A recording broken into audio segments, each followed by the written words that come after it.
السلام عليكم ورحمة الله وبركاته. الحمد لله الذي أفاض على عباده النعمة وكتب على نفسه الرحمة، وأشهد أن لا إله إلا الله عليه توكلت وإليه أنيب، وأشهد أن سيدنا محمدا عبده ورسوله صلى الله عليه وعلى آله وأصحابه وبارك وسلم تسليما كثيرا. أما بعد، فأعوذ بالله من الشيطان الرجيم. واتقوا فتنة لا تصيبن الذين ظلموا منهم خاصة. قال النبي صلى الله عليه وسلم: عليكم بالجماعة، أو كما قال عليه الصلاة والسلام. الحمد لله। সম্মানিত দর্শক ভাই ও বোনেরা, আপনারা যেখান থেকে আজকে আমার এই আলোচনাটি শুনছেন, আপনাদেরকে জানাই আমার পক্ষ থেকে আন্তরিক মুবারকবাদ ও সালাম। আসসালামু আলাইকুম ওয়া রাহমাতুল্লাহ। আমি আপনাদের সামনে ফিতনার সময়ে মুসলিম উম্মার করণীয় ও বর্জনীয় সম্পর্কে দুটি বিষয়ের উপর আলোচনা করব। ওমা তাওফীক ইল্লা বিল্লাহ। আল্লাহ রাব্বুল আলামিন বলেন, তোমরা সেই ফিতনাকে ভয় করো যা তোমাদের মধ্যকার কেবল জালিমদেরকে গ্রাস করবে না, অর্থাৎ তোমাদের মধ্যে সমস্ত মুসলমানদেরকে যে ফিতনা গ্রাস করে ফেলবে, সেই ফিতনা থেকে তোমরা নিজেদেরকে বাঁচিয়ে রাখো। ইমাম বুখারী রাহিমাহুল্লাহ ওমা কানা নবী সাল্লাল্লাহু আলাইহি ওয়াসাল্লাম ইউহাদ্দিরু মিনাল ফিতান, এই ইবারতটা উল্লেখ করেছেন। ইসলামিক ফাউন্ডেশনের থেকে প্রকাশিত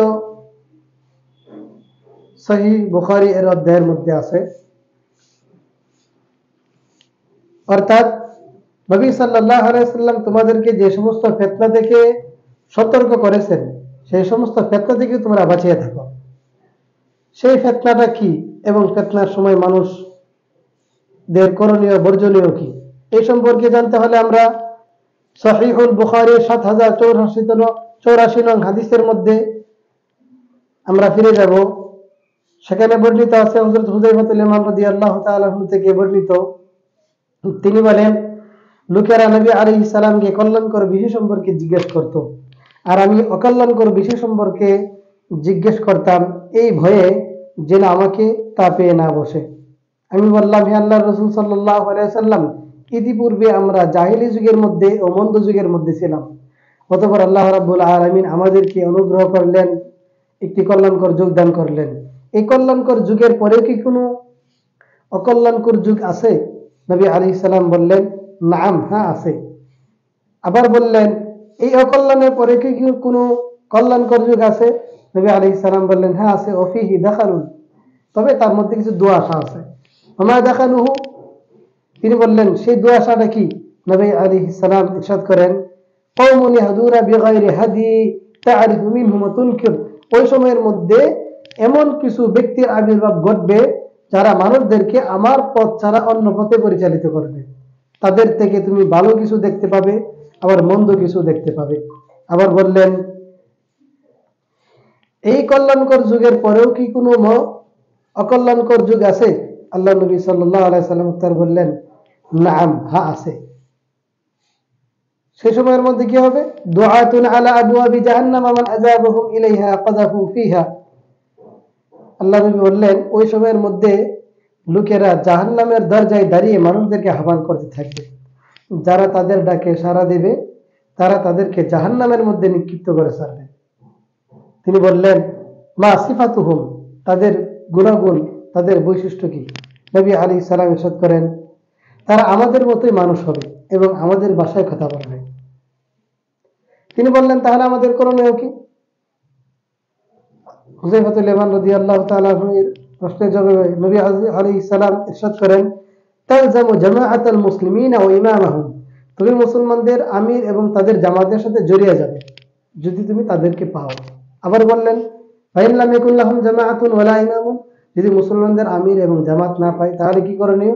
তিনি বললেন, ফাতাজিল তিলকাল ফিরাকা কুল্লাহা ওয়ালাউ আন তা'আদ্দা বিআসলি শাজারাতিন হাত্তা ইউদরিকাল মাউত ওয়া আনতা আলা যালিক।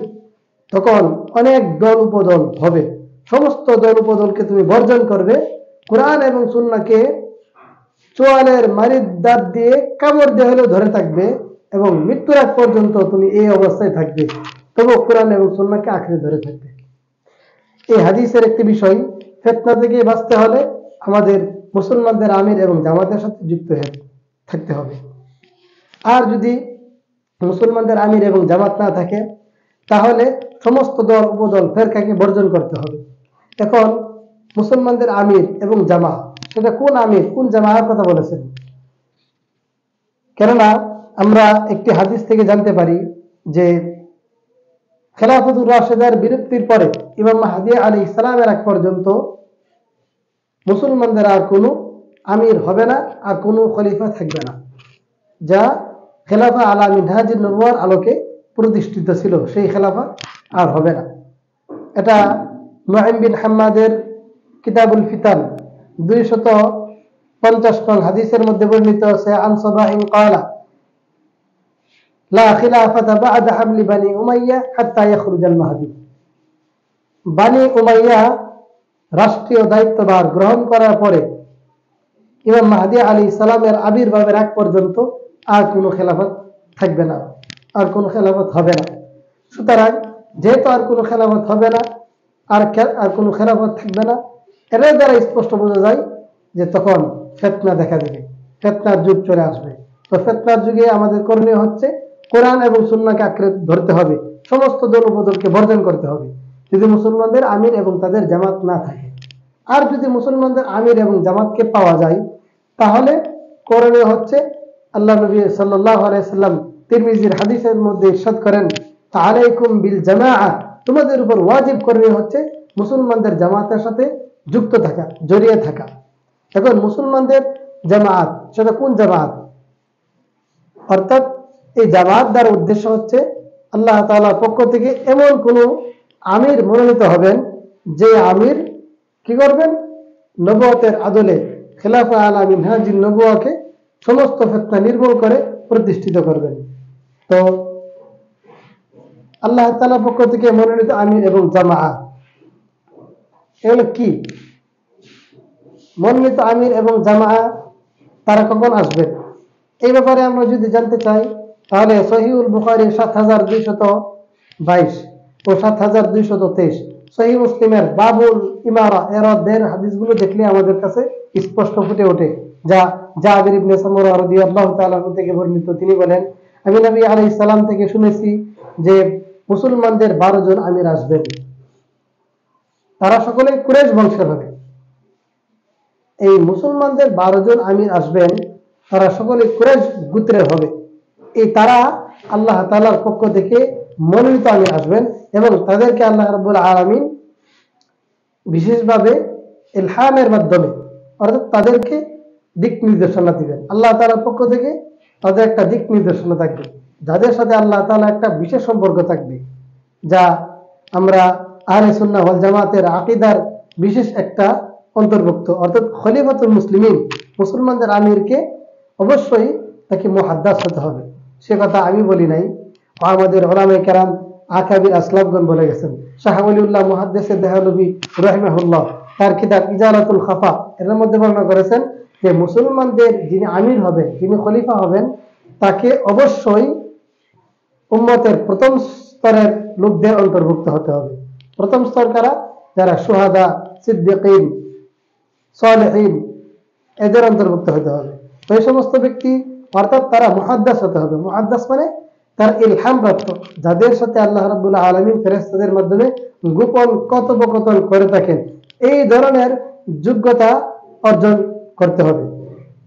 তো এই হাদিস দ্বারা আমরা বুঝতে পারলাম যে মুসলমানদের আমির, তাদের সংখ্যাটা হবে 12 জন, যারা আল্লাহর জমিনে খেলাফা আলা মিনহাজুন নবুওয়া প্রতিষ্ঠিত করবেন এবং তারা সকলে কুরাইশ গোত্রের হবে এবং তারা আল্লাহ তাআলার পক্ষ থেকে বিশেষ ইলহামের মাধ্যমে ইলহাম প্রাপ্ত হতে হবে, যা আহলে সুন্নাহ ওয়াল জামাতের আকীদা।